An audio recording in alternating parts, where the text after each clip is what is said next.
Hello and welcome to the final talk of the British Cheese Weekender. My name is Patrick McGuigan. I'm a journalist and cheese writer, and I came up with this idea of an online festival about 3 weeks ago when I realised what a crisis was affecting the British cheese industry, particularly the small cheesemakers. I immediately got on the phone to my good friend Tracy Colley, and between us we've set up the British Cheese Weekender with the support of the Academy of Cheese, who Tracy works for, the Guild of Fine Food and the Specialist Cheesemakers Association, plus other companies and organisations who have all pitched in and really helped put this on in such a short space of time.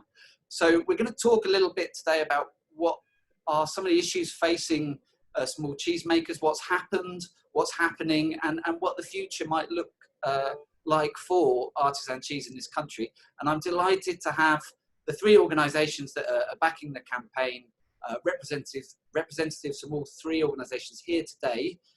So let's let them introduce themselves.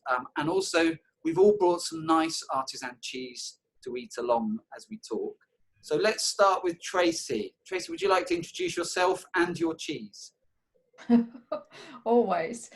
Hi, I'm Tracy Colley from the Academy of Cheese, Operations Director. We're an educational programme. I'm sure you've all heard about it over the weekend because many of the presenters have taken part in the Academy of Cheese educational programme. We're very busy. We've got level 1 and level 2, and we've been busy developing level 3, which will then lead on to Master of Cheese. So I hope you've had an amazing weekend. I have. My cheese I'm bringing to the finale is Ogle Shield from Jamie Montgomery. You can see beautiful yellow colour, made with Jersey cow's milk. Washed rind. The reason why I've brought this one to the party is I love potatoes and I love cheese. And this melts over potatoes amazingly. So that's it. Thank you. Very nice. And John Farrand from the Guild of Fine Food, please let us know who you are and what you're eating. Hello, Patrick. Great job this weekend. Really, really good job. Lovely to see the cheese world or the cheese industry really pull together on this one. It's a fine thing. Guild of Fine Food, we organise the World Cheese Awards, and we also train folk who stand behind counters in delis and farm shops, and also through the Academy of Cheese, we train some food lovers too. My cheese, I went for, selfishly, I went for Bath Blue for several reasons. One, it was the last or the previous winner, world champion in the World Cheese Awards, apart from a certain cheese called Cornish Kern, and also because it's up the road from where I live. I've been the first to bang on about how we should be bringing the world's flavours to our kitchens and to our tables and to our cheese boards. And I still kind of believe in that. But that said, I think at the moment we need to rally around our own cheesemakers and even our own cheesemakers up the road to an extent. So I've gone for Bath Blue. I've paired it with a little pear, I don't know what you call it really, like a membrillo, really. A pear Jelly? Yeah, jelly, better word, from Global Harvest. Some sweetness nice. there that balances with the acidity. And I'm going to be snacking on that whilst we chat, which is not a bad thing. I didn't know we were bringing accompaniments to the party. I feel slightly underprepared. Catherine Mead, tell us who you are and what you're eating. Well, hi all. I'm Catherine Mead and I'm chair of the Specialist Cheesemakers Association. And Patrick, on behalf of the cheesemakers, we are hugely grateful to this initiative and getting behind the cheesemakers and really helping to promote the great diversity, the fantastic range of cheeses that we have, and also the ability to buy them and buy them locally. I'm also a cheesemaker. I do make Cornish Kern, winner of Cheese Awards. And I haven't bought Cornish Kern today because those of you who are watching on Friday will have seen me go through the whole process and the tasting and grading of Kern. So instead I bought a cheese which we're perhaps more known for. We've been making for 25 years, and it is Cornish Yarg, covered in stinging nettles, which we forage. We are probably the UK's largest foragers. We pick 3.5 tons of leaves every single year from the woodlands and coastal paths of Cornwall. And I actually bought an accompaniment because we're doing lots of foraging work with a lovely lady in Falmouth called Elspeth, and she has a product called Gathered, and this one is medlar jelly, and the sweetness of the medlar jelly and the fruitiness really accompanies the acidity and the slight mushroominess, I'm using big words today, of Cornish Yarg. So we find it goes really well and we enjoy that. So I'm going to be eating my Yarg. Very nice. Well, I feel I sort of let the team down a little bit because I've brought a very small piece. That's all I've got left because it was so delicious. This is Spenwood from sheep's milk cheese, a bit like a pecorino, made in Berkshire by Village Maid. And I just love it. I couldn't resist, and I've eaten most of it over the weekend. So I still have a few slices left. It's very it has a very nice sort of sweet caramel flavour, but then also you get a bit of the animal in there. And there's a sort of nice savoury sort of meatiness as well, which terrific cheese. And it just shows the 4 cheeses we've got here. We've got 2 World Cheese Award champions, you know, who are, British cheese now can hold its own on the European, the world cheese stage. So, I mean, that's kind of why we've all been fighting so hard to sort of, you know, help cheesemakers over this difficult period. So I think probably, Catherine, it's good to talk to you first about just sort of the initial crisis, really. And so when COVID-19 sort of reared its head and then we had the lockdown, what happened? You know, what caused this crisis that's we sort of, Jamie Oliver's been talking about, we've been talking about? Why is there a crisis with small cheesemakers? I think we've all been doing quite a lot of reflecting over the recent weeks, and you know, the last 7 weeks has been, you know, complete turmoil for all of us. But we had a situation where we could see COVID approaching, you know, for some weeks, and we were maybe starting to wonder what impact that would have. But I don't think any of us really stopped and thought, what happens if this country locks down? What does that look like, and how are we going to put preparation in place for that? And so we'll all remember the day, you know, that Monday evening when the Prime Minister told us, you know, everything's going to shut down, basically. And what the situation for specialist cheesemakers was that anything up to about 70% of their routes to market had suddenly shut off. So in the main, our members are very dependent on counters. We sell to counters in delicatessens, in farm shops, in specialist cheesemongers. We have a presence in counters in supermarkets, and certainly in those initial weeks, counters suddenly became an area of the market which was in terrible flux and fragility, because people were trying to buy a lot of food very, very, very quickly, and counters weren't really conducive to that kind of shopping. And further, at the time, there was some confusion about what the food safety issues may or may not have been around counters. And so we had 3 or maybe even nearly 4 weeks where we had to get that initial kind of chaos, that food chaos that we had, where people were overbuying and going to supermarkets and coming out with huge trolleys, and not really shopping in other places because they felt they were needing to buy for an indefinite period. We had a huge confusion as to what was the future then for specialist cheesemakers. And at that point, I think cheesemakers really were feeling utterly desperate. They really did feel unbelievably bereft of their route to market. The other thing that I hadn't realised was the restaurant trade went obviously overnight, and so food service, restaurants, hotels, events, you know, all the big sporting events, sort of corporate hospitality. And also, Patrick, export. And exports as well. And so quite a lot of us had maybe fairly small amounts, but if you add all these things together, this became absolutely huge. And I think that probably a lot of us as cheesemakers didn't really completely appreciate, because our cheese goes far and wide. It's very difficult for us to know what percentage is sitting in restaurants and pubs and cafes, and what percentage is actually going out to export, and what percentage is in local food, really local food, or cheesemongers, because the supply chains were quite long.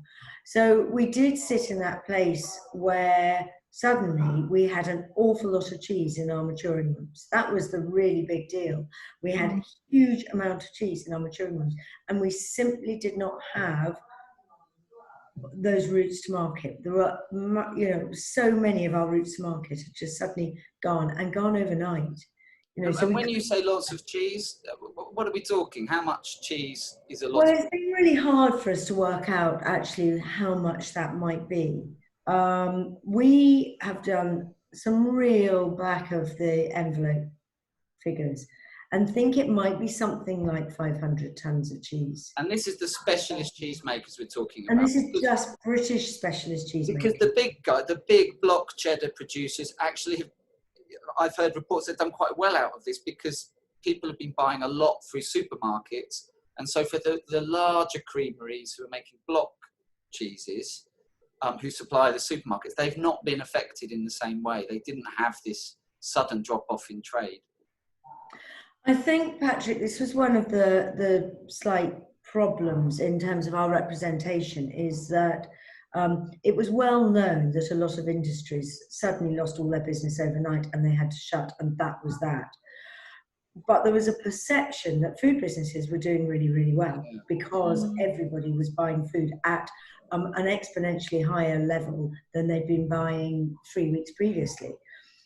Actually, the reality was that the people that were doing really, really well were those producers, suppliers to supermarkets, who were able to produce a very high volume of cheese, really high volume of cheese, and indeed other products, and that were wrapped and put on a shelf so that the customer could go through the supermarket grabbing very quickly their products as they went. So I think you're absolutely right. We saw huge lifts in sales for supermarkets in those early weeks, but there was no established place at that point in time for the smaller producers, and particularly the smaller producers who did not have a product that was wrapped and sitting on a shelf. So we were kind of forgotten in this sort of excitement of how much food was being sold. And so, for example, as the SCA, when we put representation to government, I think in the early days it wasn't really, our cries were not really heard, because there was this view that if you were making cheese, if you were making food, you were probably in a pretty good place. And Tracy, I wanted to ask you, because what's amazed me about what's happened with this crisis is just how quickly cheesemakers have adapted to the lockdown, to this sudden loss in market, and sort of changed. The word everyone was using was pivoting, which I just don't like as a word. But I prefer the term mobilise. So the way that the industry sort of mobilised, it didn't just sit there saying, "Oh, we've lost all our sales." They actually really started fighting and changing their business models. And during the festival, talking to all these cheesemakers, and with the Academy, you speak to cheesemakers all the time. What kind of things did you see producers doing? How have they changed and started to sell their cheese and make it more available? Well, to be in those first, after this initial supermarket rush that Catherine's been talking about, it was amazing the stories that were coming through to us at the Academy, that how people were, these people, cheesemakers who are used to just making cheese, and then it goes along the cheese chain through the distributors, through direct to retailers who then sell their product. And suddenly I was getting phone calls saying, we've made an online website. We're now selling cheese online.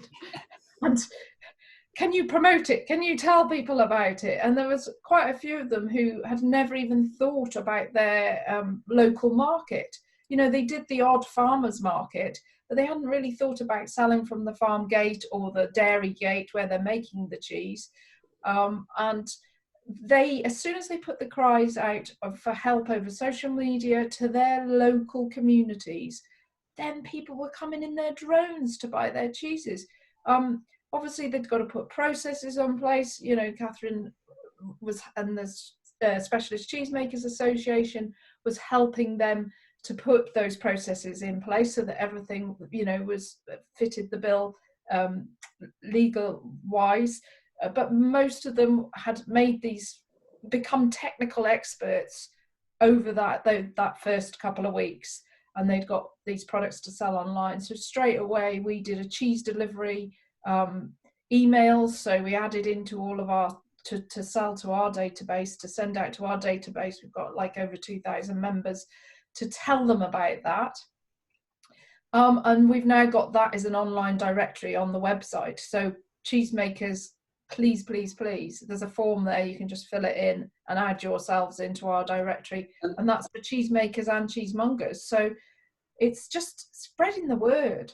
It's amazed me how sort of, farmers and cheesemakers have suddenly become IT experts and have built their own websites with online shopping capabilities literally within 2 days. I was speaking to one cheesemaker who did it in 2 days. Yeah. I think they've dragged their children in. It's called homeschooling. Well, have a website, please. And also I was speaking to a cheesemaker in Northern Ireland who is delivering. He gets in his van and delivers all around Belfast, and then he does on a Saturday night, he does a virtual cheese and beer tasting. So that's Mike Thompson of Mike's Fancy Cheese. So people tune in over Zoom, and he does an online tasting. But of course, he sold them his cheese during the week. Brilliant, an amazing kind of, just came up with this great idea and is selling loads of cheese that way.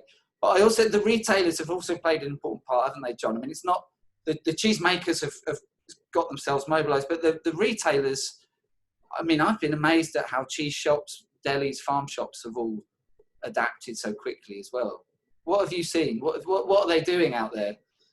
Yeah, I mean, just to pick up on Tracy's point as well, there is that what we've been heartened by is, I think perhaps we all thought that the connection between deli, cheese shop, farm shop, and producers around them, whether that be cheesemakers or whatever, was there, and to a point it was. But I really believe that some people have just discovered more businesses, food and drink businesses around them than they would have done during this terrible thing. And we just assumed they knew they were there, but some of them are saying, bloody hell, they're 10 minutes up the road and they can sell me this. That's great. I'm going to extend my offer. And I've been encouraged by that. But I mean, yes, retailers have, to use that awful word, Pat, pivoted and added things to their offer. And that's what it's been all about for me. I mean, the highlights for me is where retailers have perhaps added to their norm. So cheese shops who have sold loo roll. John Atson up in Didsbury decided that at the beginning of the crisis, he would help his community by selling the things they couldn't get hold of, as well as cheese. We've also seen Cheese Etc. in Pangbourne, who have kind of built a support mechanism for their customers. So yes, buy some cheese from our cheese shop, but we'll go and do some other shopping for you if you're in isolation or you're in need. And one that was I thought was slightly flippant but charming, George and Joseph Cheesemongers up in Leeds, who launched a self-isolation survival kit that it just was cheese, bread and beer. quite. Well, you can live on that, can't you? That's sustenance. Technically, you can, and I just those little sparks of innovation, those little things that catch attention on social media, which, let's face it, is one of the few ways we can spread the word when we're not being able to meet and chat to people. Those little things help, and if they help retailers sell more British cheese or great cheese, that helps in turn the producers, the cheesemakers who are suffering. And so for me, that's good stuff. I saw the GOG farm shop in Cambridgeshire. So you can do like drive-through. They've become a drive-through farm shop, and they have an amazing cheese counter. So you drive up, you tell the person from 2 meters away what you would like. They pack it all for you, put it in the back of the car, and then they've actually put a payment device on the end of a broomstick. Yeah. And so they can keep 2 meters from you. But I just think that's so clever, you know, and they've been doing really good business, because it's so hard to get into the supermarkets now. It's a much more pleasant experience to go to somewhere like the GOG farm shop and also get, you know, really, really good produce, great cheese while you're there, you know. And that's turning into the fact that more customers are using their local shops. The ACS, because I'm quite dull, I read some of these surveys. The ACS that's the Association of Convenience Stores, sorry, who whilst that doesn't necessarily sound sort of in our world, it is in a way, and their tracking stats are quite useful for all of us in small food shops. 29% of consumers responded that they had shopped in a local shop for the first time during this crisis, and that's good news for the independents, whatever they are. The trick now is for those independent retailers to hang on to those new customers that they've got, so that it benefits everyone sort of making good food and drink. Catherine, I just wanted to come back to you in terms of what, I mean, that initial sort of 3-4 weeks when basically orders stopped, there was no route to market. And I mean, it was, at that point, it was looking very serious for specialist cheesemakers, that actually we could see companies going bust at that point. But we're in a different position, it feels now. Like these new routes to market that we've talked about, the backlog of stock that was all sitting in people's chillers and maturing rooms, has that now been shifted? Are we in a different phase, would you say? So a number of points there, Pat. So the first thing is that in terms of your last question, has that cheese been shifted? I think a number of cheesemakers are actually in a rather strange situation that they've had to lose stock that's now got a bit too old and has not had a home to go to, alongside not having enough stock to meet the new orders, because there was this sort of shutdown of production. So we have a little bit of a hiatus, and to that, and to all customers who are trying to buy their favourite cheeses and are finding maybe some shortages or whatever, it's just a case of bear with, because everyone's now trying to kind of catch up into a new normal. But I think that the cheesemakers in the first instance did really, as Tracy said, rally to the occasion. And the first and most obvious thing to do was to connect with their customers. And in the same way that a lot of customers had not perhaps ever been to a local shop before, so they hadn't bought direct from their cheesemakers. And so every cheesemaker that has set up a kind of direct route to their customers has found that process very engaging and very personable. It gives an opportunity to talk directly to your customers in the way that you might at a fine food show, you know, or at a market, or you know, in a sort of farmers market situation, that you're standing there actually being able to have a one-to-one conversation with your customer. So that's been really, really good. But in the first instance, and even now, doesn't really, for the majority of cheesemakers, go that far in replacing the volume that was lost overnight by those sales. And so what every cheesemaker has been trying to do is to connect and support those online routes and those local routes, so the local farm shops and the local delis, to try and replace some of that volume. I don't know any specialist cheesemakers who are have anywhere near the level of sales now that they had before COVID. You know, the reports are generally something that sits between as low as 25% of sales and as high as 70, depending on, you know, where your market was sitting before. But I think that process, and John refers to it, is this connection has been so positive, this opportunity to say, let's talk to our customers, let's talk to the people who are going to eat our cheese, let's tell them our stories, let's get them more involved in us as part of their social fabric, as part of the community, and a key part of the local economy, you know, particularly in rural areas. But one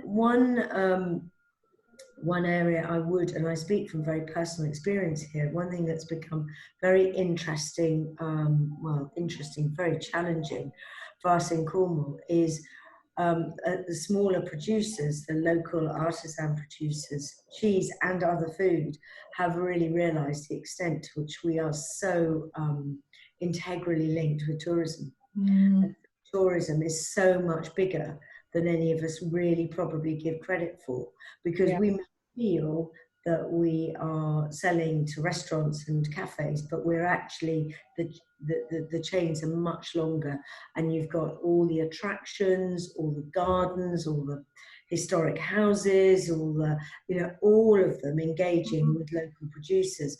And so that's been very challenging to replace that part of the equation. And I think when it does come back on stream, as food producers, we'll be taking much greater note of that and thinking about that more as to how we can connect with that and protect that. Because for future purposes, there maybe is some kind of virtual way of doing it, or, you know, something that emulates some of the other initiatives we've had. But because their doors were shut and that was that, it was very difficult to do that retrospectively. I think it's quite that thing about this idea that it's, you know, there's a crisis and then everything's okay again. That's not the situation here. It's something that needs to